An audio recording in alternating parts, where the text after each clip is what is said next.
welcome back to Sleepy Log. In the last part, I dreamt of a dragon. In this part, I dream of clay. Okay, good night, I love you, good night.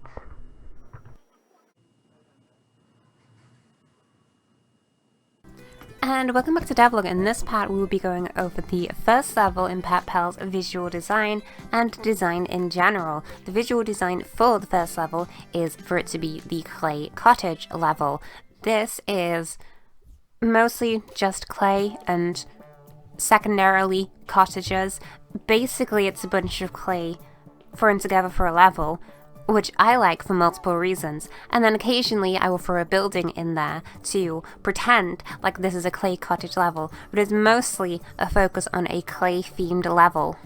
Why design a level like this, you may ask? Because I wanted to make a level in 3D using a clay material because I thought it would be funny.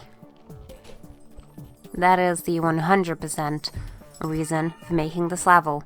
Thought it would be funny, thought it would look funny, thought it would be funny, thought it would play funny, mostly just funny.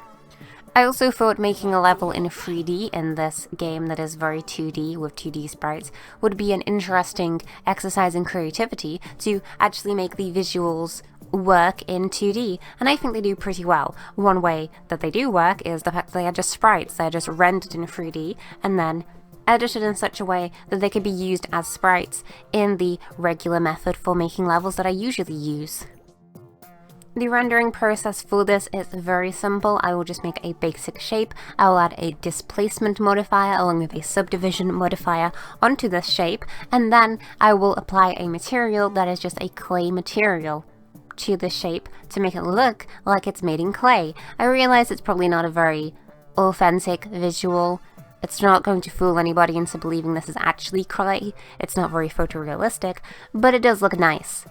The material for this is very simple. I just have a clay texture that I have, which is a bunch of finger prints and smudge markings to give the impression of clay, and then I just apply this to a mapping modifier, then apply this into the material, have a modifier for a degree of shininess that this should apply to the material, and that's basically it. It's just a texture, it's just a displacement, it's just a shiny amount based on this one texture that I have made for this material to make it look like clay.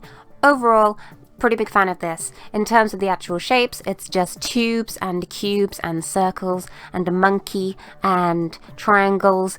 What I wanted to go for is not very overly complicated shape visuals for the level, mostly just very basic clay shapes. In terms of the actual clay houses, these are made in the same way. I just make these models in Blender and then I apply the material and I just make the models in a way that makes it look like they have been made out of clay. So blocky 2B shapes that look like they're made out of clay. In the theme of clay, the level enemy for the clay level, because I have to have one to introduce enemies into the game, is a stop motion little blob.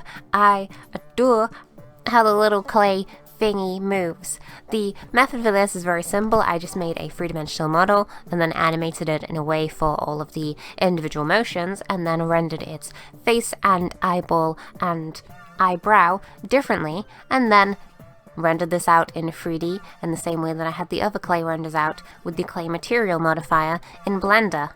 This enemy was incredibly easy to implement because in trying to make it look like a stop motion clay model, I was able to animate it in 12 frames a second, which meant instead of my regular 60 frames per second animation style, this required 1/5 of the regular animating, and as well as it being less frames per second, it's also a funny blob, so all I really had to do is apply squash and stretch and make the funny blob move in a satisfying way.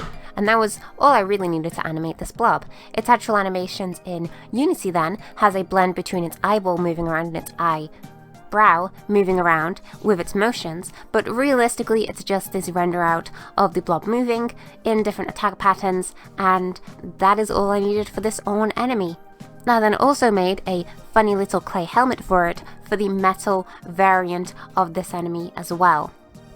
Overall, a very simple enemy to both design, animate, and implement. I really just need this enemy to teach the player in the first level about enemies and metal enemies, so it exists purely for that reason.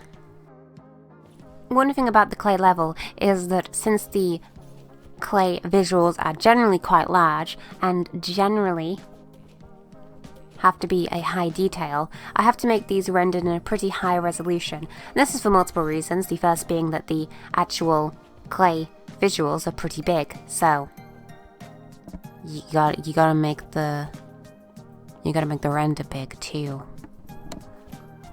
The second being, unlike the Desert and Trash Trail level, where the sprites are hand-drawn and have a level of stylization to them, the clay visuals are a render, and things like the shininess of the clay and the detailing on the thumbprints on the clay, things like this, all have to be in a rather high detail to look, at least from my opinion, visually interesting and also realistic to clay. If it was at too low a resolution, it would look a bit too blurry and it wouldn't really read very well as clay in the level. So the renders for the houses specifically and the clay sections of the level have to be at a pretty high resolution just so they actually look realistically enough like clay. Designing for this level has been significantly easier than designing for both the Trash Trail level and the Desert for multiple reasons. The first being that this level, the Clay Cottage level, is the first level in the game, so it doesn't have any weird little gimmicks I have to plan for, and I can just make a very basic, normal level that just teaches the gameplay of Pep-Pel to the player. It just teaches gameplay organically without any invasive tutorials that pop up on the UI and obscure 1/8 of the screen. Another reason for this being that this level is easier to design for is that the Desert and the Trash Trail both take place in actual locations, a desert and a forest respectively, while the Clay Cottage just takes place in a funny little gathering of clay. So there doesn't really have to be much organic sense making in the level's design. It can just be a bunch of clay floating in space. In the Trash Trail, for example, I cannot have a big tree floating in the middle of the level, aside from those parts where I have a big tree floating in the middle of a level. I have to make everything look at least somewhat organically logical, while the Clay Cottage does not have to have this same restriction applied to it. I can just have a bunch of clay floating in space, and that has made the design work for this level significantly easier.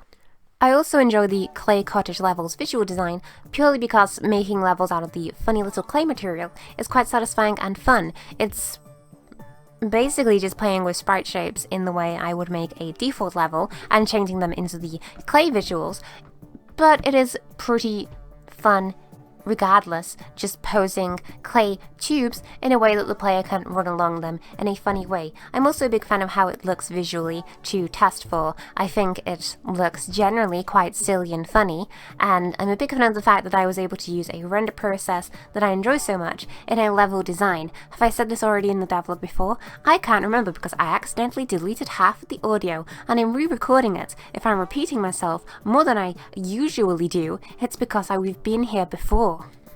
Overall, Clay Cottage very fun. I say this when I have made every single level, mind you, but I had a very fun time designing and working on the Clay Cottage. Overall, each level that I have made has been more fun and engaging for me, the game developer, than the last one to make, especially visually. I am quite a big fan of how dumb Pep-Pel is inherently, which allows me to really be creative and experimental in level design and level visuals. That doesn't really have to make much sense of any of them. They can all be wacky, silly things. And that's it for Devlog. In the next part, I will talk about game accessibility and how you can play Pep-Pel on funny mode, where you can jump infinite numbers of times. Hello, now, goodbye, goodbye, forever, goodbye.